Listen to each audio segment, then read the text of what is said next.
मैं आपका मुरीद मेरे पीर मुर्शिद इकबाल यूसुफ आपकी खिदमत में हाजिर हूँ। पीर साहब, आज का सवाल भी जो है वो पाकिस्तान से ही आया है। पिछली दफ़ा मैंने आपसे सवाल एक किया था, मैं अपनी बहन के से उन्होंने पूछा था, आपने बड़ा मुफस्सिल और बड़ा बेहतरीन जवाब दिया, और वो न सिर्फ उनके लिए बल्कि जितने लोगों ने उसको देखा उनके लिए बड़ा बेनिफिशियल है। तो अल्लाह ताला आपकी इज़्ज़त और बरकत में इजाफ़ा फरमाए और आपका साया हमारे पे कायम दायम रखे। तो हज़रत, उनका सवाल ये था, ये रूह से डायरेक्टली तो नहीं, लेकिन ये आम एक हमारे पाकिस्तान में मसला है, उसके बारे में उन्होंने सवाल पूछा है कि पाकिस्तान में अक्सर कुछ लोग हैं जो उनसे पीर बने हुए होते हैं और वो लोगों को बुलाते हैं और फिर उनके सामने कुछ अमल करके वो तावीज़ निकाल के सामने रख देते हैं और गिरा देते हैं कि जी ये मोक्कल के ज़रिए मंगवाया है। तो हज़रत, मुझे आपसे ये पूछना था, इस पर थोड़ी रोशनी डालिए कि ऐसा मुमकिन है, अगर होता है तो फिर ये कैसा होता है, और अगर ये कुछ शोदाबाजी या कुछ ऐसी चीज़ है तो इसमें आप हमारी ज़रा रहनुमाई फरमा दें। और इसी से ज़िमनी सवाल है कि कहते हैं, हमने बचपन में सुना और कुछ लोगों से भी सुना, अक्सर पाकिस्तान में ये कॉन्सेप्ट है कि अगर आप समुंदर पार कर लें तो आप पे जो जादू या कोई ऐसी चीज़ होती है तो ख़त्म हो जाती है। तो हज़रत, ये ज़रा बयान फरमा दीजिए ताकि लोगों के लिए सहूलत हो जाए और उनको चीज़ों का मसलों क्या समझ में आ जाए कि ये क्या चीज़। बहुत शुक्रिया सवाल करने का। हज़रत वाला से इसकी तफसील मालूम करते हैं। बकिया वीडियो देखने से पहले वीडियो को लाइक करें, राहम टीवी चैनल को सब्सक्राइब करें और बेल आइकन पर क्लिक करें। शुक्रिया जी। माशाल्लाह माशाल्लाह इकबाल यूसुफ साहब, जो आपने खानका में बड़ा अच्छा सवाल किया है। जहाँ तक पहले सवाल का ताल्लुक़ है तो ये मुख्तलिफ़ तरीक़ा इलाज हैं।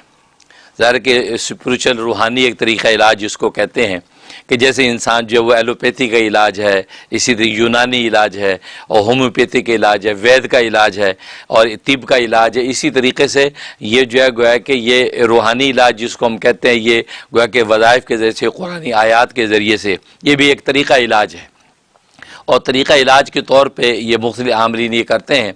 अब रहा कि किसका क्या तरीक़ा है कि वो मुवक्किल के ज़रिए से तावीज़ निकालते हैं और निकाल के बता देती है मुवक्किल के ज़रिए से तावीज़ है, उसको बेअसर कर दिया है या उसको जो है ठंडा कर दिया है। तो ये इस किसी पर को हमको एतराज़ नहीं कर सकते क्योंकि ये इलाज के तरीक़े हैं। बाज़ तरीक़े ऐसे होते हैं कि जिस जगह पे तावीज़ दबे हुए हैं, क्योंकि ये बात पहले सबसे पहले आपको माननी पड़ेगी, तावीज़ गंडा, जादू टोना बिल्कुल बरहक़ होता है। नबी करीम सल्लल्लाहु अलैहि वसल्लम पर भी जादू का असर हुआ और उसके अलावा जो कितनी दुनिया है जिन पे जादू का असर होता है। ख़ुद कुरान करीम में इसका सबूत मौजूद है कि जादू बाकायदा मुअस्सिर होता है, उसका असर होता है। हज़रत सुलेमान अलैहिस्सलाम के ज़माने के अंदर जो है जादू के मामलात कितने उरूज पर थे। और फिर अल्लाह तबारक व तआला ने नबी करीम सल्लल्लाहु अलैहि वसल्लम के जैसे मुअव्विज़तैन जो है आखिरी 2 सूरतों का तरीक़ा इलाज भी बतलाया। और उस तरीक़ा इलाज के अंदर उसमें भी आप देखें, उसमें भी यही है कि उस सिर्फ सूरतें पढ़ के दम कर देना काफ़ी नहीं समझा गया, बल्कि जिस जगह पर जादू था वहाँ हज़रत अली रज़ी अल्लाह तआला उनको भेजा, साथ और 2 सहाबा भेजे। फलां जो कुआं है, वो कुआं जो उस कुएं के अंदर जो है वो एक मुड़ पड़ा है खजूर का, उस मुड़ को उठाओगे उसके नीचे एक कंगी है, उस कंगी के अंदर मेरे बालों की गिरें बनी हुई हैं, वो जादू वहाँ मुझ पर हुआ। उस कंगी को निकालो, कंगी निकाली गई और वो 11 गिरें बनी हुई थी। हर गिरा के ऊपर जो है फलक और नास की एक एक आयत पढ़ के दम करते जाओ और खोलते जाओ। अब हालांकि सिर्फ मुअव्विज़तैन हुजूर पे दम करते काफ़ी था, वो उसको वहाँ से निकाल कर उसको बेअसर करना क्या ज़रूरी था, लेकिन नबी पाक सल्लल्लाहु अलैहि वसल्लम को ये हुक्म हुआ और आपने बाकायदा वो निकलवाया। इसका मतलब है कि जो चीज़ है उस वक्त को एक दफ़ा निकालना, उसको बेअसर करना, ये भी एक सुन्नत और फितरत का हिस्सा है। अब लोग बहुत से कहते नहीं जी हम तो कुरान पढ़ते हम पे जादू क्यों हो गया, हम तो नमाज पढ़ते हम पे जादू क्यों हो गया। तो ये जिसकी आप नमाज पढ़ते हो उसको पूछे ना भाई, है जिसका आपने कुरान पढ़ा उसे पूछे भाई कुरान पढ़ने के बावजूद जादू क्यों हो गया। अब नबी से बड़ा साहिब कुरान कौन होगा, नबी से बढ़कर जो है साहिब नमाज कौन होगा, आप पर हुआ। तो उसके बाद तो बात ही खत्म हो गई। इसका मतलब नमाज कुरान उसके अपने मुनाफे हैं, इसमें शक नहीं है, लेकिन जादू टोना ऐसी चीजें ये अपनी जगह पर है। औलिया कामलीन भी बीमार होते हैं, अंबिया को भी बुखार चढ़ता है। अब कहा कि नबी को बुखार क्यों, नबी क्यों बीमार हो गया भाई, है नबी को जो गज़वात के अंदर चोटें क्यों लग गई, नबी तो अल्लाह की हिफाजत में है। भाई अल्लाह की हिफाजत का मतलब भी समझें, हैं और नबी पाक सल्लल्लाहु अलैहि वसल्लम की जो मुजाहिदात दावत और तबलीग इस्लाम में उसको भी समझें। ये पूरी एक फितरी तालीम है। तो नावाक़ियत में इंसान झट से ऐसी बातें कर देता है और जी हम तो नमाज पढ़ते छोड़े जी छोड़े, ये कोई जादू वादू नहीं होता, ये मौलवियों ने बना लिया।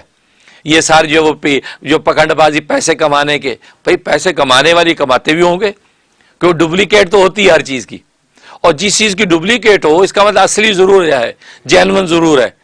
اگر راڈو کی ڈپلیکیٹ مارکیٹ میں ہے، یہ دلیل ہے اس بات کی کہ جینون مارکیٹ میں ہے، کوئی جس کا جینون نہیں اس کی ڈپلیکیٹ کبھی بنی؟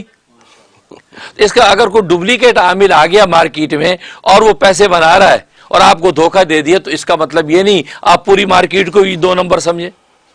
اگر یہ بات ہے تو کتنے جعلی ڈاکٹروں نے لوگوں کی جانیں لے لی ہیں، تو آپ نے تو ہسپتال نہیں چھوڑے، آپ نے تو کلیگ نہیں چھوڑے، پھر بھی جاتے آپ ڈھونڈ کے جاتے نہیں یار توفیلی ڈاکٹر تو نہیں، یار یہ اچھا اتھینٹک ڈاکٹر ہے، ہاں اس کے پاس جاؤ۔ تو یہی تو اللہ رسول کہتے ہیں فتبینوا، تحقیق تفتیش کرو، ہیں جاءکم فاسق بنبأ، کو فاسق خبر لے کے کہ تحقیق تفتیش کرو کہ یار اس کی خبر اتھینٹک ہے بھی کہ نہیں، تو آپ اس کی ریسرچ کر لینا بھائی۔ ایک سیب خریدتے وقت آپ 100 دفعہ اس کو سونگتے ہیں کہ یار اچھا خوشبودار ہے کہ نہیں، ایک تربوز کو 10 دفعہ ٹھونکتے ہیں کہ یار یہ میٹھا ہے کہ پھیکا ہے، تو پیسے ضائع نہ ہو یا دین برباد ہو جائے، پرواہ نہیں ہے کہ کوئی بات نہیں یار کسی کے پاس بھی چلے جائے۔ تو اس لیے جو ہے یہ اعتراضات تب پیدا ہوتے ہیں کہ جب آپ اس چیز کو ڈفرینشیٹ نہیں کرتے کہ یار یہ ہم کس کے پاس جائیں، کسی دیندار عامل کے پاس جائیں جو متبع سنت ہو، جو اللہ رسول سے ڈرتا ہو، اس کے پاس جائیں گے وہ اب اللہ کا کلام دے۔ اور پھر سب سے بڑی چیز یقین و اعتقاد ہے، جب کسی اللہ والے نے آپ کو اللہ کا کلام دے دیا، بس اب اللہ کا دامن پکڑ لیا، اللہ اب تیرے کلام سے تو نے اسی سے مجھے ٹھیک کرنا ہے، نہیں جاتا میں کہیں بھی، مجھے نہیں پتا میں پتہ نہیں بھٹک جاؤں، کسی 2 نمبر کے پاس چلا جاؤں، دین ایمان میرا برباد ہو جائے، یا اللہ تیرا کلام مل گیا بس آپ نے ٹھیک کرنا ہے، کیونکہ فیصلے تو آسمانوں سے ہونے ہیں، یہ تو اسباب کا نقشہ ہمیں نظر آتا ہے، ہوتا سب وہی ہے۔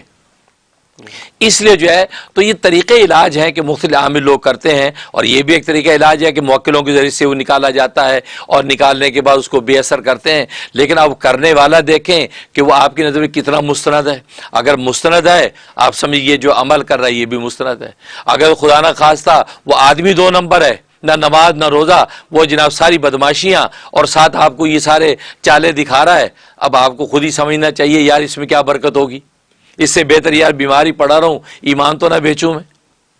اس لیے اس انداز سے آپ چلیں گے تو پھر انشاءاللہ کسی قسم کا دھوکہ نہیں کھائیں گے، اور نتیجہ یہ کہ آپ کو اللہ تبارک و تعالیٰ جو ہے وہ شفا عطا فرما دیں گے۔ ماشاءاللہ۔